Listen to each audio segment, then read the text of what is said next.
بسم اللہ الرحمن الرحیم. میں ہوں انور حسین سمرا. آپ سمرا اسٹاک دیکھ رہے ہیں. آج ہم بات کریں گے کچے کے حوالے سے کہ کچے کے حوالے سے وہاں پر کیا ایشو کیا ہے. پنجاب پولیس جو ہے وہ کیا دعویٰ کرتی ہے. آیا یہ ایشو کرمنلز کا ہے یا معیشت کا ہے یا سیاسی لوگوں کا پیدا کیا ہوا ایشو ہے, اور اس کو حل کیسے کیا جاتا ہے. اس پر بات کرنے کے لیے ہمارے ساتھ سینئر جرنلسٹ ہیں, بڑی گہری نظر رکھتے ہیں کچے کے ایشو پر. میری مراد شیر علی خلتی صاحب. ویلکم ٹو دا شو. شکریہ. خلتی صاحب, سب سے پہلے یہ بتائیں کہ کچا جو ہے وہاں ایشو کیا ہے. کوئی سیاسی ایشو ہے, کرمنل کا وہ اماج گاہ ہے, معاشی ایشو ہے, اور یہ علاقہ کدھر پایا جاتا ہے؟ پہلی تو بات ہے, میں اس کو یوں سٹارٹ کرنا چاہوں گا. آپ کی جو معاشیت ہوتی ہے نا, وہی آپ کے کردار کا, آپ نے کس طرح سے ایکٹ کرنا ہے, آپ کی اخلاقیات کا تعین کرتی ہے. ٹھیک. تو کچے کا جو مسئلہ ہے وہ معاشی مسئلہ ہے. اچھا. کچے کی جو زمین ہے اس میں 2,24,000 ایکڑ اسٹیٹ لینڈ پڑی ہوئی ہے. ٹھیک. اور وہاں ہر بندہ ایک کاغذ لیے, سادہ سا کاغذ ہے, اس پہ جی یہ اسٹام ہوا تھا, میرے پردادا نے, میرے دادا نے, لگر دادا نے مجھے دیا تھا, یہ میری 3,000 ایکڑ ہے, یہ 4,000 ایکڑ ہے. ٹھیک. جب اس پہ فصل پکتی ہے گندم کی خاص طور پر, اور پاکستان میں سب سے زیادہ گندم کی پیداوار کچے کے علاقے میں ہی, ڈیفینیٹلی بڑی زبردست زمین ہے. جی جی, فرٹائل لینڈ. اب وہاں آپ ڈاکو کہہ لیں, کچھ ایسے قبیلے کہہ لیں, ان کے پاس زمین کے جیسے انتقال ہوتا ہے وہ نہیں ہے. ٹھیک ہے, کچے کاغذات ہیں. کچے کاغذات ہیں. ٹھیک. جب یہ فصل تیار ہوتی ہے تو پولیس آپریشن کرتی ہے. ٹھیک.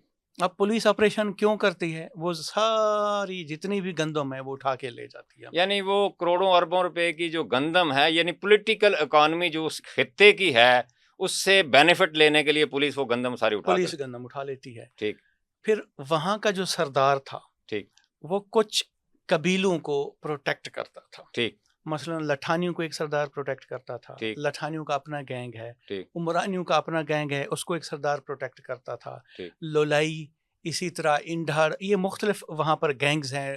لونڈ, شاہد لونڈ آپ نے نام سنا ہوگا. کوش بھی کوئی ہے. کوش, یہ سارے وہاں گینگز ایکٹیو ہیں. ان کو کسی نہ کسی سردار کی شروع میں پشت پناہی حاصل تھی. ٹھیک. لیکن جب ان کے پاس جدید اسلحہ آ گیا, ان کا رابطہ باقی دنیا کے ساتھ ہو گیا, تو اب یہ سرداروں سے بھی زیادہ پاورفل ہو گئے ہیں. ٹھیک. شروع میں سردار ان کو اسلحہ کسی کے تھرو مینج کروا کے دیتے تھے. ٹھیک. راشن مینج کروا کے دیتے تھے, تاکہ یہ کچے کی جو علاقہ ہے, جو تقریباً 60 کلومیٹر ہے یا میکسیمم 70 کلومیٹر دریائی علاقہ ہے, اس سے باہر نہ جا سکے. ان کی باہر رسائی نہیں تھی. جب رسائی ہوئی تو سرداروں سے طاقتور ہوئے. پھر جب ان کے وہاں قتل ہوتے تھے, لڑائیاں جھگڑے ہوتی تھی, تو سردار فیصلے کرتے تھے.